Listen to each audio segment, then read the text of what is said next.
ওরে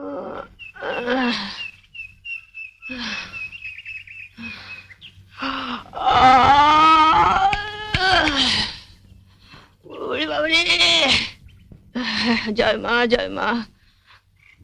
মিনু, হ্যাঁ মিনু, জয় বাবা জয় বাবা, জয় ব্রহ্মা মহেশ্বর, জয় জয়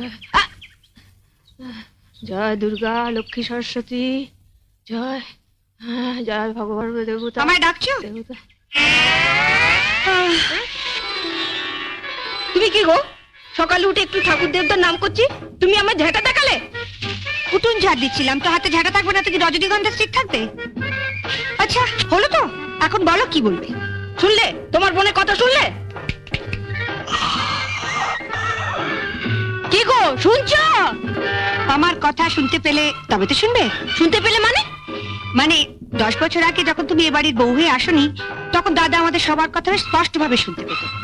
তারপরে এই 10 বছর ধরে তুমি দাদার কানে ऐसा মন্ত্র ঢেলেছো যে তোমার সব মন্ত্রগুলো জমাট বেঁধে গিয়ে দাদার কান দুটো জাম হয়ে গেছে। তুমি একটু উঁচু স্বরে কথা বলো তো, তাই তোমার কথাগুলো ফাঁক ফোকর দিয়ে দাদার কানে পৌঁছে যায়, কিন্তু আমাদের নো এন্ট্রি। তুমি হাসছো? ওর কথা শুনলে গা পিত্তি জ্বলে যায়। কি শুনতে বলছি? তুমিও দাদার মতন দুটো কানে নো এন্ট্রি বোর্ড ঝুলিয়ে নিলেই পারো না। এখন তাড়াতাড়ি বলো কেন ডেকেছো? ওদিকে আমার অনেক কাজ পড়ে আছে। আগে মশারি তুলে, বিছানাপত্র ঝেড়ে, তারপর ঘর ঝাঁট দিয়ে, তারপর আমার জন্য 1 কাপ গরম চা, একটু আদা দিস।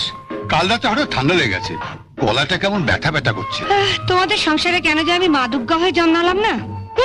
হঠাৎ কথা বলছো না, মানে মাদুগ্গা হয়ে জন্মালে আমার কেমন 10খানা হাত থাকতো। একখানা হাতে তোমার মশারি তুলতাম, আরেকখানা হাতে তোমার বিছানার চাদর পাল্টে দিতাম, আরেকখানা হাতে ঝাড় দিতাম, আরেকখানা মানে আদা আদা থ্যাতলাতাম। শুনলে না দাদা বললো আদা দিয়ে চা করে নিয়ে। আদাটা আগে না থ্যাতলালে চাটা করবো কি করে? যাই এক এক করে কাজগুলো সারি। ওদিকে আমার এক দাদা কাজ পড়ে আছে। তো আগে থ্যাতলাবো না ঝাঁটাবো? ঝাঁটাবে মানে? মানে আগে উঠোটা ঝাঁট দিয়ে দেবো না দাদার জন্য আদা থাকলে চা করে আনবো? তোমার যা ইচ্ছে তাই করো। মেয়ে হয়েছে একখানা। আরে বরঞ্চ ঝাঁটাই। তুমি আমার পূজা রেগে আছো? সব কাজ ফেলে দাদার জন্য আদা থেতলে চা করে আনলে তুমি আমার ভালো মানুষ দাদাটাকেই থেতলে দেবে।